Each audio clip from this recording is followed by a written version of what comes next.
देव कोटक मेरे सहयोगी हमारे साथ जुड़ रहे हैं इस समय मुंबई से। देव, मुंबई में क्या स्थिति धीरे धीरे सामान्य हो रही है, लेकिन क्या कुछ फ्लाइट्स को कैंसिल भी करना पड़ा है? देव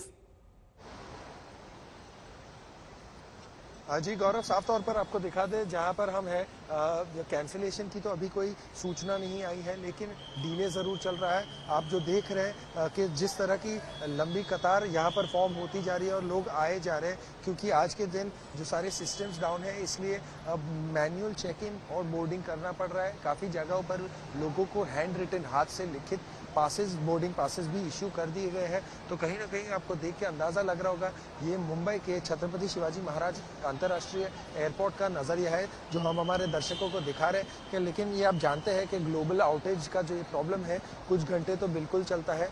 जैसे कि आपने पहला सवाल पूछा, क्या स्थिति सामान्य हो रही है? बिल्कुल स्थिति सुधर रही है, लेकिन अंदर के लाउंज का भी अगर आपको जूम करके नज़र दिखा दे तो कुछ देर पहले ढेर सारे लोग जमा हुए थे, लेकिन धीरे धीरे सब लोग क्लियर होना शुरू हो गए हैं। काफ़ी लोगों को इनकन्वीनियंस भी, तकलीफ झेलनी पड़ी है आज के दिन में।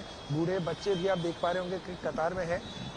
तो कहीं ना कहीं स्थिति जो है बेहतर होती जा रही है, लेकिन ये सॉफ्टवेयर इश्यू है तो उसे थोड़ा समय तो लगेगा पूरी तरह से 100% रिजॉल्व होने के लिए गौरव।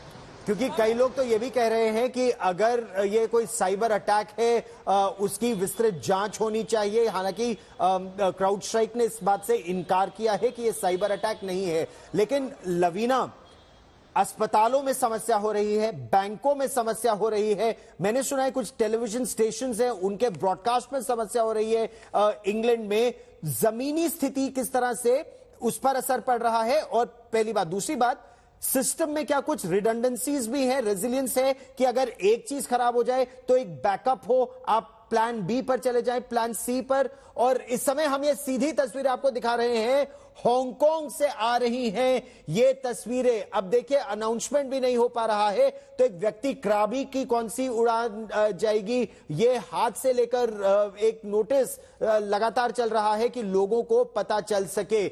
मैनुअली यानी हाथ से हर काम करना पड़ रहा है, चाहे वो बोर्डिंग कार्ड देना हो या सामान को लॉग करके चढ़ाना हो सिस्टम में, क्योंकि कंप्यूटर सेवाएं बंद हो गई हैं। लवीना, ब्रिटेन में टीवी चैनल तक बंद हो गए हैं, इस तरह की खबर आ रही है।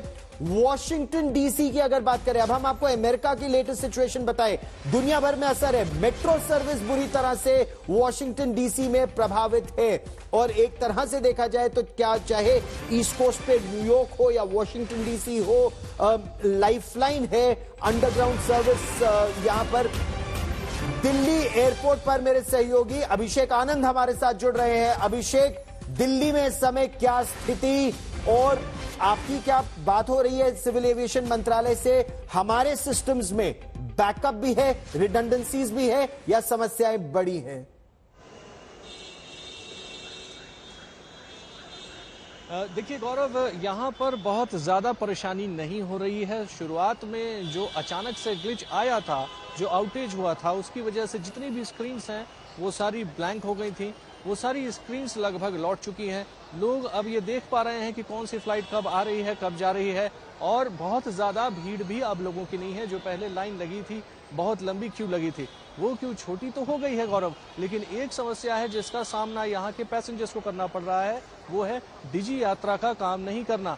तो जो लोग जो कियोस्क से चेक इन कर लेते थे, ना बोर्डिंग पास ले लेते थे, वो बोर्डिंग पास नहीं ले पा रहे हैं। इसके साथ ही जो एंट्रेंस पे डिजी यात्रा का एक अलग से काउंटर हुआ करता था, जिसकी वजह से 50% लोग मैनुअली और 50% से ज़्यादा जो डिजी यात्रा का उपयोग करके अंदर जाते थे, वो नहीं हो पा रहा है। तो सबसे बड़ी जो इस वक्त जो दिक्कत है दिल्ली एयरपोर्ट पे, वो यही है, डिजी यात्रा का काम नहीं करना। जितने भी यहाँ पर गेट्स हैं, उन सब जगह पर यही स्थिति है। डिजी यात्रा की गैर मौजूदगी में जो हो रहा है वो सब कुछ मैनुअली हो रहा है। थोड़ा टाइम लग रहा है, लेकिन सब कुछ यहाँ पर लोग कर रहे हैं। फ्लाइट्स टेक ऑफ कर रही हैं। 2 फ्लाइट्स यहाँ पर दिखाया गया है डिस्प्ले में कि वो कैंसिल हो गई हैं। एक फ्लाइट डिलेड है, लेकिन उसका कारण क्या है ये अभी नहीं पता चला है।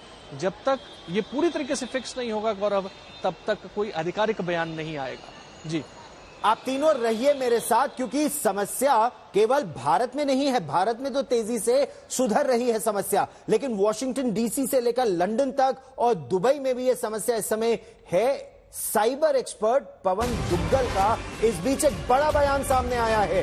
पवन दुग्गल ने दावा किया है कि साइबर टेरर की दृष्टि से भी जांच होनी चाहिए।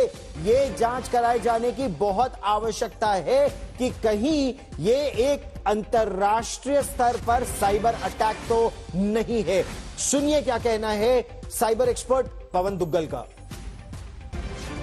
देखिए, पूरी दुनिया भर को ये प्रभावित कर रहा है, भारत इसमें अकेला नहीं है। लेकिन हाँ, अगर मैं भारत के दृष्टिकोण से देखूं तो भारत में हर वो सेक्टर जो डिजिटल फॉर्मेट, जो कंप्यूटर सिस्टम्स या कंप्यूटर नेटवर्क्स का इस्तेमाल करता है, वो इस तरह के प्रकरण से इंपैक्टेड है। ये ना केवल साइबर सुरक्षा में सेंध का एक प्रकरण है, ये कहीं ना कहीं साइबर टेरर के साथ भी इसके तार जुड़े हो सकते हैं। और इस तमाम सारे मामले को तफ्तीश करने की आवश्यकता है, जवाब देने की आवश्यकता है सर्विस प्रोवाइडर्स की कि साहब, इस तरह की घटना घटित होने से पहले आप लोगों ने क्या क्या कदम उठाए थे ताकि इस तरह की घटना घटित ना हो सके।